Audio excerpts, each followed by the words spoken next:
നമസ്കാരം. മലയാളി വാർത്തയിലേക്ക് സ്വാഗതം. ലോക്സഭാ തെരഞ്ഞെടുപ്പിൽ നില മെച്ചപ്പെടുത്താൻ ശ്രമിക്കുന്ന ഇടതുമുന്നണിക്കും CPM-നും ഈരാറ്റുപേട്ട സംഭവത്തെപ്പറ്റിയുള്ള മുഖ്യമന്ത്രിയുടെ പ്രതികരണം തിരിച്ചടിയാകുകയാണ്. ന്യൂനപക്ഷ വിഭാഗത്തിലെ പ്രതിനിധികളുമായിട്ടുള്ള സംവാദ പരിപാടിയിൽ മുഖ്യമന്ത്രി നടത്തിയ പ്രതികരണങ്ങളാണ് മുന്നണിക്കും പാർട്ടിക്കും തിരിച്ചടിയായിരിക്കുന്നത്. ഈരാറ്റുപേട്ടയിൽ ക്രൈസ്തവ പുരോഹിതന് നേരെ നടന്നത് മുസ്ലിം മതവിഭാഗത്തിൽപ്പെട്ടവരുടെ സംഘടിത ആക്രമണം ആയിരുന്നു എന്നായിരുന്നു KNM നേതാവ് ഡോക്ടർ ഹുസൈൻ മടവൂരിൻ്റെ വിമർശനത്തിന് മറുപടിയായിട്ട് മുഖ്യമന്ത്രി പറഞ്ഞത്. ആ വിമർശനത്തെ പാടെ തള്ളിയ മുഖ്യമന്ത്രി രൂക്ഷമായ ഭാഷയിൽ നടത്തിയ പ്രതികരണമാണ് ഇപ്പോൾ പാർട്ടിയുടെയും മുന്നണിയുടെയും തെരഞ്ഞെടുപ്പ് സാധ്യതകൾക്ക് മേൽ മങ്ങൽ ഏൽപ്പിച്ചിരിക്കുന്നതെന്ന് ആശങ്ക ഉയർത്തിയിരിക്കുകയാണ്. മുഖ്യമന്ത്രിയുടെ ഈ പ്രതികരണത്തിനെതിരെ മുസ്ലിം സമുദായത്തിൽ നിന്ന് സംഘടനാ വ്യത്യാസമില്ലാതെ വ്യാപക എതിർപ്പാണ് ഉയരുന്നത്. എക്കാലവും CPM-ന് ഇടതുപക്ഷത്തിന് ഒപ്പം നിന്നിരുന്ന കാന്തപുരം അബൂബക്കർ മുസ്ലിയാരുടെ നേതൃത്വത്തിലുള്ള സുന്നി വിഭാഗം വരെ ഈരാറ്റുപേട്ട സംഭവത്തിലെ മുഖ്യമന്ത്രിയുടെ പ്രതികരണത്തെ വിമർശിച്ച് രംഗത്ത് വന്നു.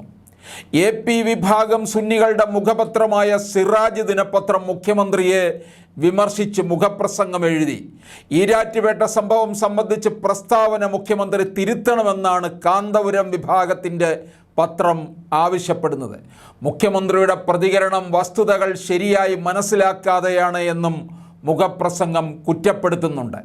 ഈരാറ്റുപേട്ട പോലീസിൻ്റെ വാദങ്ങളെയാണ് മുഖ്യമന്ത്രി ആശ്രയിച്ചത്. കുറ്റകൃത്യങ്ങൾക്ക് മതത്തിൻ്റെ ഛായ നൽകുന്നത് നാട്ടിൽ അരക്ഷിതാവസ്ഥ സൃഷ്ടിക്കും. വർഗീയ അജണ്ടകൾ പുറത്തെടുക്കാൻ കഴിയാത്ത വിധം സംഘപരിവാറിനെ മൂലക്കിരുത്താൻ ബാധ്യതപ്പെട്ടവരാണ് കേരളത്തിലെ ഇടത് വലത് മുന്നണികൾ. അതുകൊണ്ട് തന്നെ നേതാക്കളുടെ ഓരോ വാക്കിലും സൂക്ഷ്മത ഉണ്ടാകണമെന്നും സിറാജിലെ മുഖപ്രസംഗം ഓർമ്മിപ്പിക്കുന്നു.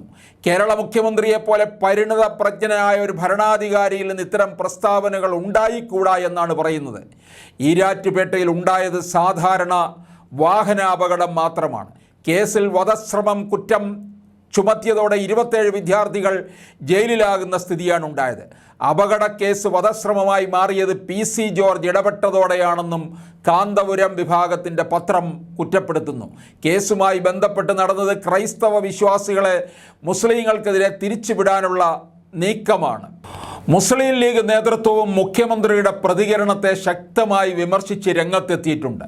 മുഖ്യമന്ത്രിയുടെ പ്രതികരണം മുസ്ലിം സമുദായത്തിൽ ഉണ്ടാക്കിയിരിക്കുന്ന അതൃപ്തി തിരിച്ചറിഞ്ഞാണ് ലീഗ് നേതൃത്വത്തിൻ്റെ ഇടപെടൽ.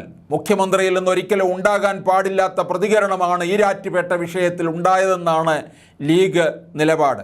ഒരു സമുദായത്തെ പ്രതിസ്ഥാനത്ത് നിർത്തിയത് ശരിയായില്ല. പോലീസിൻ്റെ പക്ഷപാതപരമായ നിലപാടിനെ മുഖ്യമന്ത്രി ശരിവെക്കുകയാണ്. സംഭവത്തെ മുസ്ലിം ക്രൈസ്തവ സംഘർഷമാക്കി മാറ്റാനുള്ള ചിലരുടെ ആഗ്രഹങ്ങൾക്ക് പോലീസ് കുടപിടിക്കുകയാണ് ചെയ്തത്.